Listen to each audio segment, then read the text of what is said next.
and welcome to Ask the Drunks Lucky episode number 13. Thursday edition. I'm Leighton, the host, and here we go. We got James, the co-host tonight. And here we go. So, first question is from Brittany. I can't read that. So I'm not even going to spoil it for you. Is that really a question? That's really spoiling if he's about to read it. The question from Brittany really isn't necessarily a question, but it's she's just her thing is like, I wish upon a star. So pretty much this is dealing with wishes, which I guess you could consider questions. And so I mean, if you're just wishing upon a star, just hopefully what you're seeing as far as that what you think is a star isn't a fucking asteroid hurtling towards Earth to cause imminent death. The scientists would know about that beforehand. They would tell us. So you think? Oh no, because they would tell us what they actually have. You remember I told you about that one that's going to hit in 2036, or there's like a 3% chance of it hitting in 2036 that they told us about.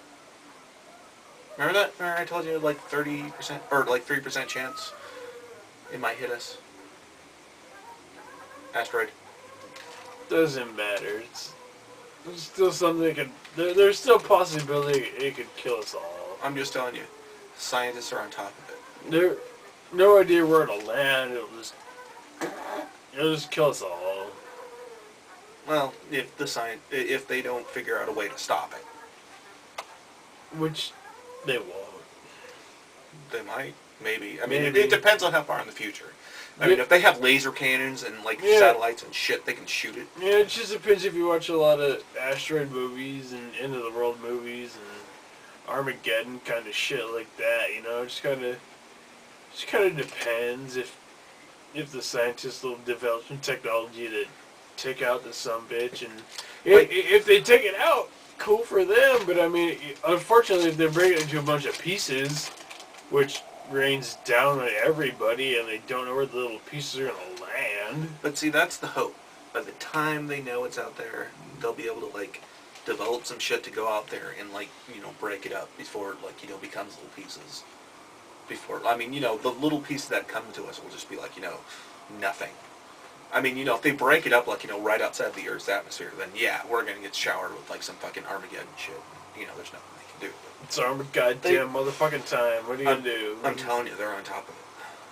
Because I mean, granted, the Earth itself gets showered with millions of pounds of debris from space all the time, and we just don't notice it. All right, whatever. But just one giant fucking asteroid could just end us all, man. Whatever. But unless science can fucking science. Yes. Unless science can just find a way to kick that sumbitch out of our atmosphere and send it out into space, or split it in half and send it around Earth.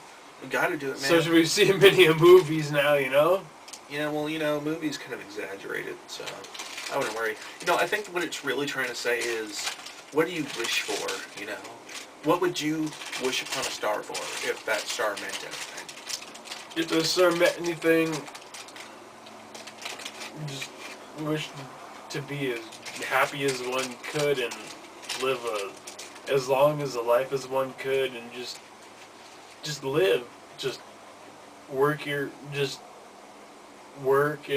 whatever field you chose, and hopefully nothing goes wrong in the field you chose, and you don't end up all disabled and shit and have to file for disability pay. And some people wish for disability pay.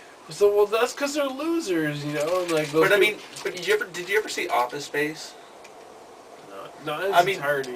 No, I mean, you remember the scene after the guy he tries to kill himself, but then he decides against it, and then he gets hit by the car, and then he's all happy because he got this settlement from the guy. That's kind of the thing, that's the American dream to get hit and then win this lawsuit where you just get hit by a car or something. Yeah, you just get a ton of money, and now you're on Easy Street because you got crippled. Yeah. That's what a lot of people over, and or they hope for them win the lottery so they never work ever again. But no, I understand that answer, and it's a good answer, and I agree with it, but it's kind of a cheap answer. Give me something better. Like, what do you wish for, man? What do you, like, what do you want? What's your star, man? Just to be a healthy son of a bitch and just live out my days. I mean, you don't wish for, like, gold or, like, eternal life or riches? You know, eternal riches will make you insane because you'll have eternal riches. And it's like, it's just, I don't know, man. Anyway, I mean, I've got we do have another question, man. Are you going to ask my question? Is that it? Yes, and I'll try to read it. I don't know if I wrote it, but I don't know if I'll be able to actually read it.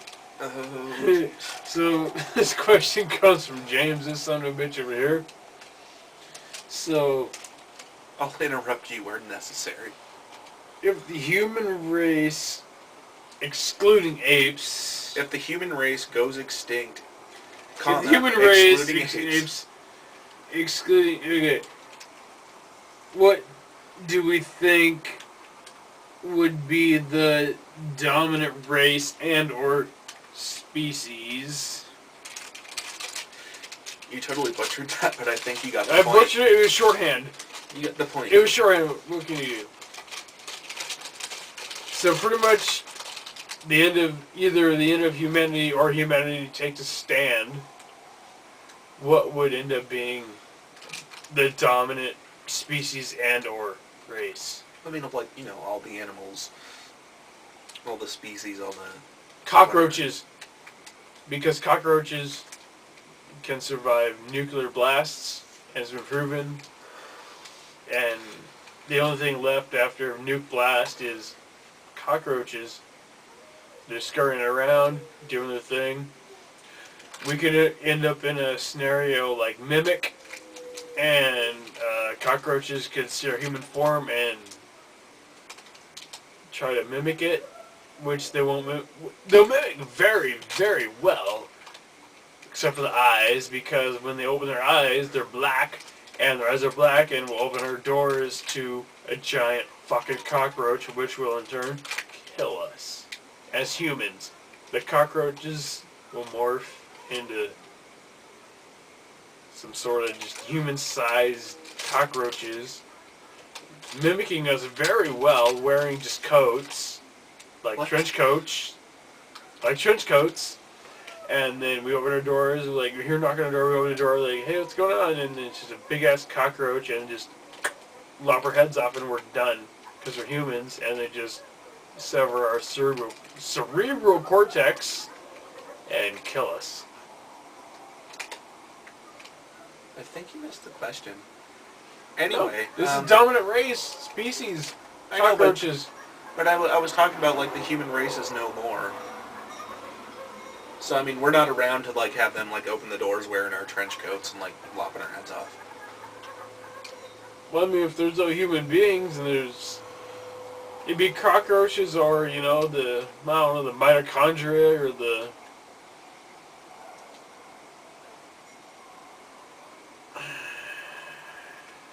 The mitochondria, I don't know. The mitochondria create our energy, which we get to survive through, you know, various cell mitosis, meiosis, whatever you got going on, you know, they create energy inside them. And yeah, it's just kind of, you know, and they've got their own nucleus, and they're going to create their own energy. Mitochondria? Yeah, mitochondria. Isn't mitochondria like a little thing like inside cells? I can't remember right now because I don't have a science book in front of me. I know, but I mean, all you really needed to do was like play like Parasite Eve or something. I mean, that's. Well, you're goddamn right. I played Parasite Eve. I'm just saying. Because Mitochondria Eve, like, I guess you could say summoned energy inside the mitochondria and made them create energy, which, yeah, but in the PlayStation 1 game, if you will, cause them to create energy and burn horses and They were both big PlayStation 1 games, right?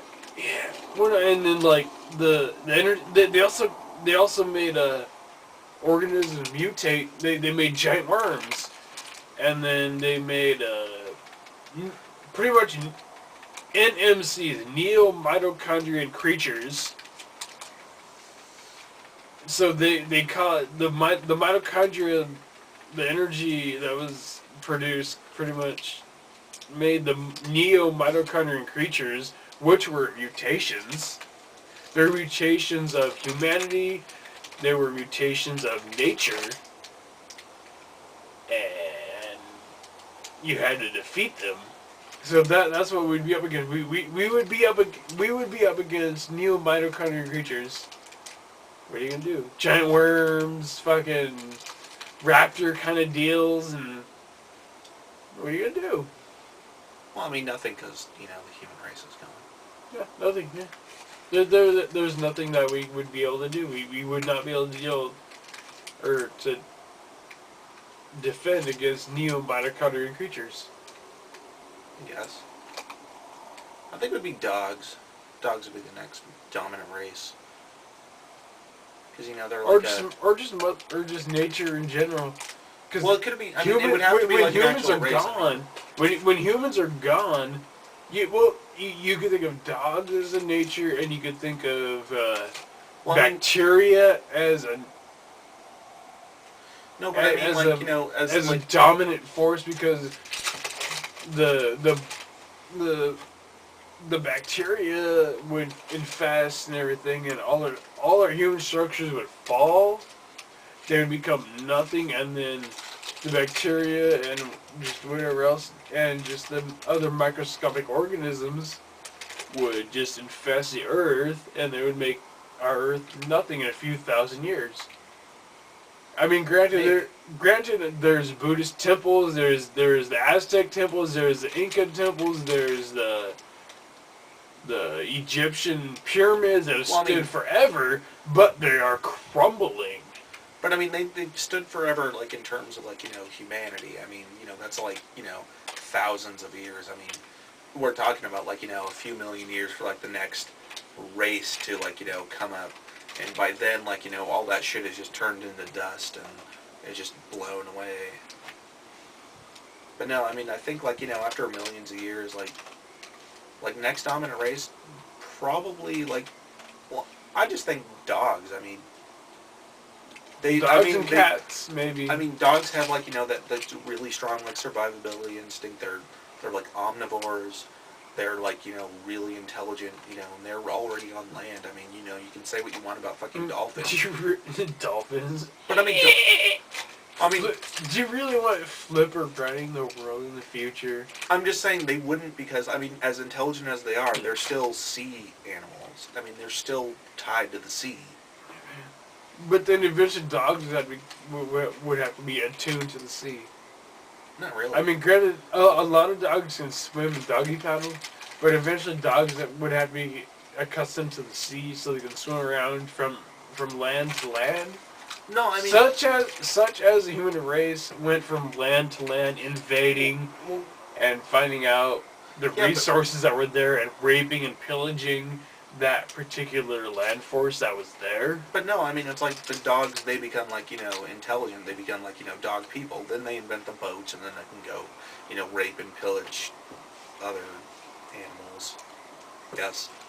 And then, okay, I guess, like, a quick question that it was more of a random thought that I had for myself, and then Alyssa said I should ask it for us drunks, and the random thought was, so, if you tear the wings off a fly and it becomes a walk, if you rip the wings off of a dove and chucked it off of a building, would that dove then become a dove? I've never heard anyone refer to it as a walk. You rip the wings off a fly, it's flying around, and then you rip the wings off, it becomes a walk. It becomes a regular insect. Oh, I get the joke. Okay. But in technical terms, it's still a fly. It's still a fly, but it can't fly, so it's just walking around. So then, if you It's still a noob, man. if you rip the wings off a dove and chucked it off a building, it would become a dove because It would still be a dove. It would be I mean, it would be it'd be spelled the same. it'd I be a guess. dove, but It'd be like dove, it would dove. be a dove, but it would be a dove because it's diving towards the earth. It'd be And a dove. honestly- It'd be a dove. Dove. Dove. All right.